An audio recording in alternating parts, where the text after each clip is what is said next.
Riven mains and Yasuo mains alike, I'm the Nightwing, Way of Life Esports, coming at you guys with another League of Legends video. So, with the 2019 season all but wrapped up, there's literally just all-stars left. Then there's going to be the off-season, which the off-season officially starts on this Monday coming up. That's when we're going to see a bunch of teams either sign a bunch of players, or we're going to get a bunch of these rumors that are going around for LPL, LCS, LEC, LCK, all but coming but confirmed, to see who's going to start building their roster, what players they're actually going to start with. And today, Fnatic's League of Legends team parts ways with their head coach, Youngbuck. Now, what's really interesting about this is that where will Youngbuck even go?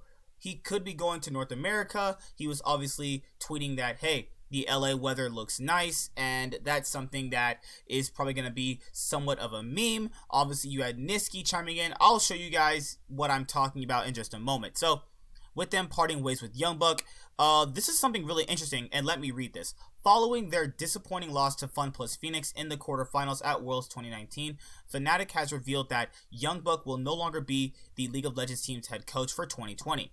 In the official announcement, Youngbuck explained that he and the team were swamped by internal issues in spring that they could not overcome, which led to their downfalls over the past year. Now, this is interesting, is that Loco Doco, Veteran, and Thorin were talking about this exact thing on the latest Listen Local episode, and this is something that was brought up by Thorin and Loco and Veteran over their, various podcast shows that I watch. I watch Elitist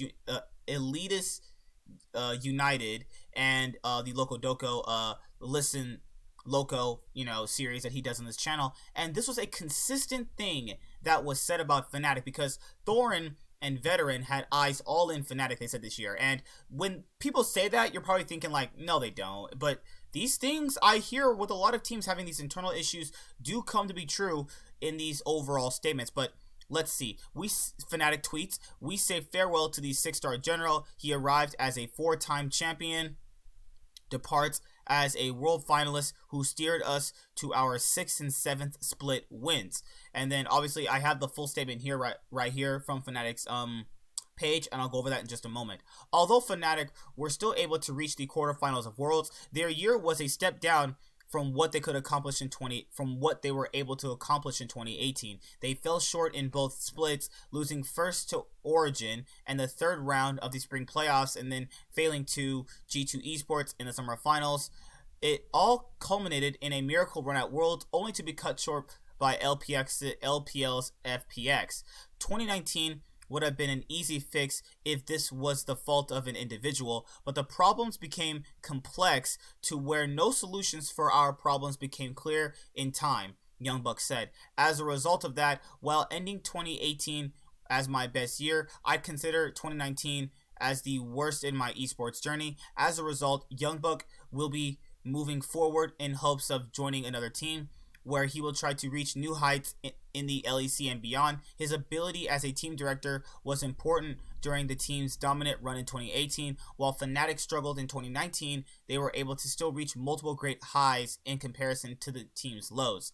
So I kind of wonder, what were the team's overall internal issues? Maybe it was communication, maybe the players had problems with each other. I kind of had a feeling that would be a problem going in, because you look at how the atmosphere of Fnatic was just a lot different compared to when Caps was there, compared to when Huni and Reignover were there. The atmosphere of Fnatic seems a lot more different. Like, if the players start performing badly, they all start to have issues with each other. I'm not too sure about that. That's just overall something that I have been picking up with how the Fnatic team has built themselves up overall. But reading the Fnatic statement, let's see. It's just a big statement on where this all leads into.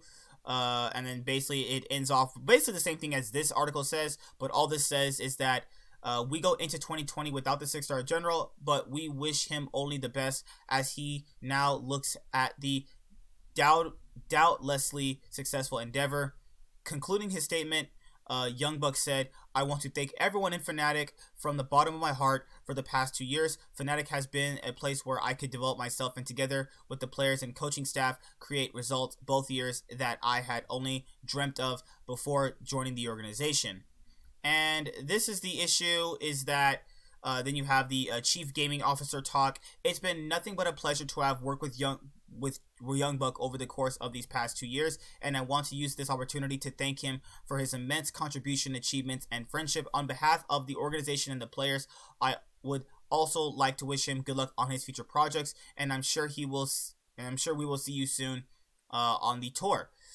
Joey joined us first as a team director and led the team towards back-to-back split championships, followed by one of the best performance at Worlds in our company's history. This followed a transition back to a head coach position in 2019, where he played a pivotal role to lead the team throughout the competitive year of League as of yet, where the team remained as a top contender in the LEC and had an amazing Worlds run. But if this Worlds run was really as amazing as they said, why would they get rid of him? Probably because internal issues. I couldn't imagine what the internal issues were, and he talked about it right here. "Although it was, relatively speaking, not a year without bumps in the road, it was the best year I've had within esports beginning in 2020 and 2020. Oh my goodness. How about we just not read that, because I'm literally having a headache right now, which is why I'm going to probably end this shortly. But basically what he's saying is they ran into a lot of issues, and we were obviously looking to create similar success in 2019, but we found ourselves quickly swamped by internal issues in spring that we could not overcome as players and coaching staff by the year's culmination. 2020 would have been an easy fix if this was the fault of an individual, but the problems became more complex to where no solutions for our problems became clear in time, and as a result of that, while ending 2018 as my best year, I'd consider 2019 as the worst in my esports journey." And yeah, hopefully things get a lot better moving forward. And there is one last piece of news that was pretty much hinted at from all of the league rumors, and it's now been confirmed. This is 100% confirmed. Let's go with it. Schalke parts ways with Upset. The franchise man Upset, the big shit talker, all in EU, talking mess to Reckless. Yeah, that guy, that franchise dude, the German guy, he's leaving.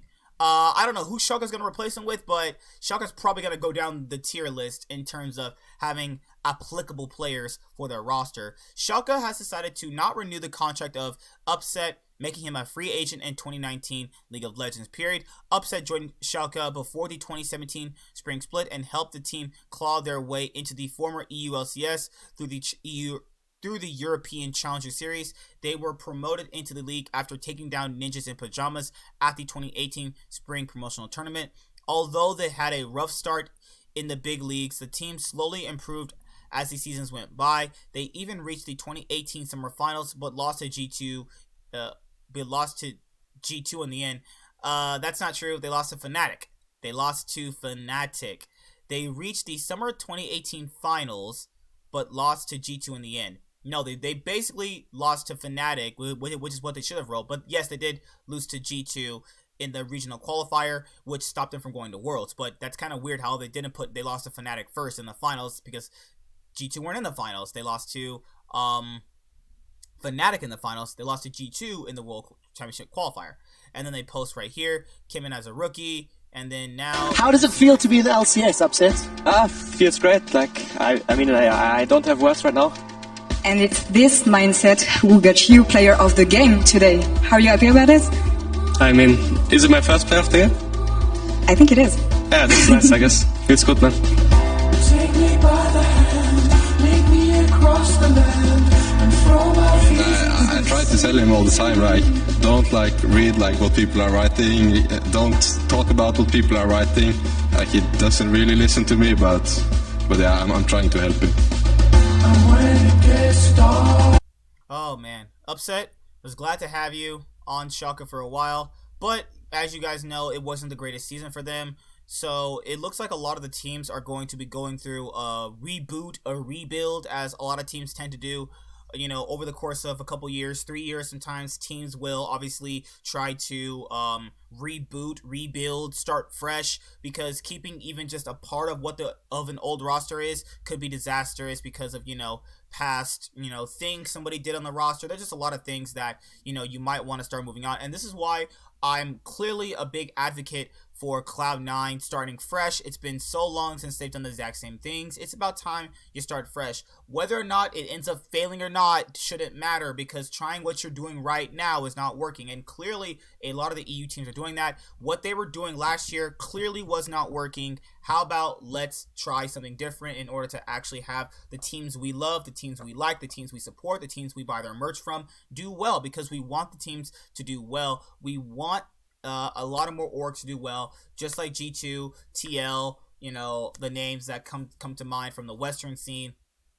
And if you want them to be at a World Championship final like G2 and Fnatic were, in terms of a Western audience, in terms of being a Western team, you want them to be able to, you know, obviously do stuff. You want to be able to do something different and try new things out, because you obviously failed at it and it's just not working.